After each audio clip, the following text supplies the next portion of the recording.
supine, you can have them sitting in a chair, you can have them sitting on the end of the bed, it doesn't really make any difference to me. So from here, we want to have them go into wrist extension, active wrist extension. Ask them if there's any issues. We overpress, right? Again, asking if there's any complications, and then we don't let them push us any further. Good. And we're going to drop the wrist into flexion. Overpress. Good. Let them knock out a little bit and resist. Good. We're going to have them make a fist, radially deviate for me. Overpress and then resist. Good. And then shoulderly deviate. Overpress and resist. Okay. So a bit of a clunk there. A little bit. So that's kind of the easy components for this. If you want, I can show you what we would do going down into the hand. Right now, we might as well. So what we would say is extend all your fingers, and then we would overpress, and then say resist. If we have a pain response, we can get more specific to each individual finger. Go ahead and flex the fingers. So when I ask them to flex their fingers, I typically ask for this flat fist, right? And then overpress, and then don't let me push it down. Okay. And you can get more specific there for extensor or flexor digitorum longus versus brevis, right? Based on where your pain response might be. For the thumb, there are two tests that I like to do specifically. The first one is I want to see an L shape. So I typically will have the patient hold them up like this for me in front of my face, right? Show me both L's. And what we're looking for with this is we'll end up with one thumb that gets to like here. Right? I don't see any other video here. Right? So we'll get kind of this sort of thing where one doesn't have the same excursions. The other one that I want to do is I want to do a pad approximation. Right? So pad of the thumb to the base of the fifth finger. Now you can see this on me. This is a very obvious discrepancy. That is my left hand, and that's my right. Okay, just won't quite get, I can get it there, but I have to flex the interphalangeal joint in order to get there. And you can probably appreciate this pretty well. I don't know if you can see it on the image here. I can zoom in, I suppose.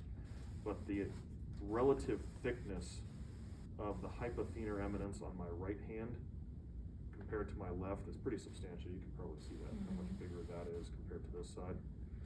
And that is all because it's very difficult for my thumb to reach across to oppose the other side of my hand. Okay? And I do get actual discomfort there in the base of the thumb there and into the hypothenar eminence. What causes that particular loss? There's a few things that it can be. It could be CMC joint issues, but I find far more commonly this is a trapezii problem, right? So this is the trapezium moving, unable to move on the trapezoid. I find that to be a far more common restriction. Okay, so we'll get into how to treat that, but that's essentially my two significant tests that I'll do for the thumb. Okay. You can go in and have them do, this is pure flexion, pure extension, pure abduction, and pure adduction. You can do those as well. Those would be more specific to the CMC joint itself. Okay. But doing these two functional tests, so thumb in an L, thumb across, I will pick up on the idea that there is an issue at the CMC joint just by doing those as well. Okay? So then I can go in and be more specific to the CMC. Okay? Stress tests. They're really the only two that I'm concerned with here are going to be the radial collateral and the ulnar collateral. And so to do these, we're going to take them into full extension. Okay, close pack the wrist. And then I will bias either to ulnar deviation or radial deviation. Right, so if I want to test the radial collateral ligament, I'm going to take into extension, ulnar deviation, and then I'm going to try and shear toward the ligament. Right, so extension, ulnar deviation, shearing toward the radial collateral ligament to stress the radial collateral ligament. Okay? If I want to do the ulnar collateral extension, radial deviation, shearing toward the ulnar collateral. You guys ever watch the videos of Jim doing that? It looks like he's ripping people's hands off. I know, like it just looks uncomfortable to me.